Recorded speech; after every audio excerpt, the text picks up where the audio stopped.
ഇന്ന് നമ്മൾ ഉണ്ടാക്കാൻ പോകുന്നത് റാബിറ്റ് റോസ്റ്റ് ആണ്. അത് ഉണ്ടാക്കുന്നത് എങ്ങനെയെന്ന് നോക്കാം. അതിന് വേണ്ട ഇൻഗ്രീഡിയൻസ് എന്തെല്ലാമെന്ന് നോക്കാം. ഞാനിവിടെ എടുത്തിരിക്കുന്നത് ഒരു റാബിറ്റ് ആണ്. അത് ചെറിയ കഷ്ണങ്ങളായിട്ട് അരിഞ്ഞത്, 1 കപ്പ് ചെറിയ ഉള്ളി ചെറുതായിട്ട് അരിഞ്ഞത്, 1 തക്കാളി ചെറുതായിട്ട് അരിഞ്ഞത്, കുറച്ച് തേങ്ങാക്കൊത്ത്, 1 കഷ്ണം ഇഞ്ചി, 5-6 വെളുത്തുള്ളി ചെറുതായിട്ട് അരിഞ്ഞത്, 3-4 പച്ചമുളക് ചെറുതായിട്ട് അരിഞ്ഞത്, കറിവേപ്പില, 2 ടേബിൾ സ്പൂൺ മല്ലിപ്പൊടി, 1/2 ടീസ്പൂൺ മഞ്ഞൾപ്പൊടി, 1 table spoon garam masala, 1 table spoon Kashmiri chilli, 3/4 table spoon സാദാ മുളക് പൊടി. ഇത്രയും ഇൻഗ്രീഡിയൻസ് ആണ് അതുണ്ടാക്കാൻ വേണ്ടത്. അതുണ്ടാക്കുന്നത് എങ്ങനെയെന്ന് നോക്കാം.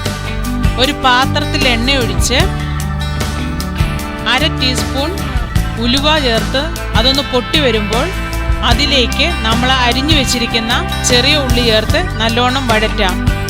ഇതൊന്ന് പെട്ടെന്ന് വഴന്ന് കിട്ടാൻ വേണ്ടി അതിലേക്ക് കുറച്ച് ഉപ്പ് ചേർത്ത് കൊടുക്കാം.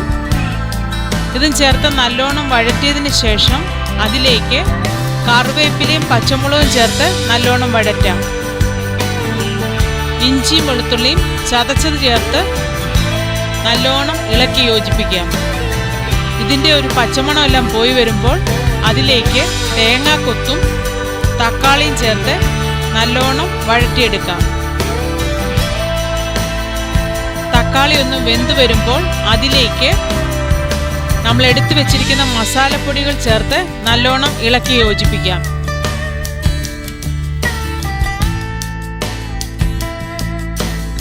അതിനുശേഷം അതിലേക്ക് മുയലിറച്ചി ചേർക്കാം. അതും ചേർത്ത് നല്ലോണം മസാലയെല്ലാം പിടിക്കുന്ന വിധത്തിൽ വഴറ്റിയതിന് ശേഷം വേകാൻ ആവശ്യത്തിന് വെള്ളം ചേർത്ത് നമുക്ക് അടച്ചു വെച്ച് ഒരു 25 മിനിറ്റോളം മീഡിയം ഫ്ലെയിമിൽ വേവിച്ചെടുക്കാം. അതിനുശേഷം നമുക്കിതൊന്ന് തുറന്നു നോക്കാം. അതിലെ വെള്ളമെല്ലാം വറ്റി ഇറച്ചി പാകത്തിന് വെന്ത് വന്നിട്ടുണ്ട്. അതൊന്ന് നല്ലോണം ഇളക്കി യോജിപ്പിച്ചതിന് ശേഷം നമുക്ക് ഒരു സെർവിങ് പ്ലേറ്റിലെടുത്ത് സെർവ് ചെയ്യാം.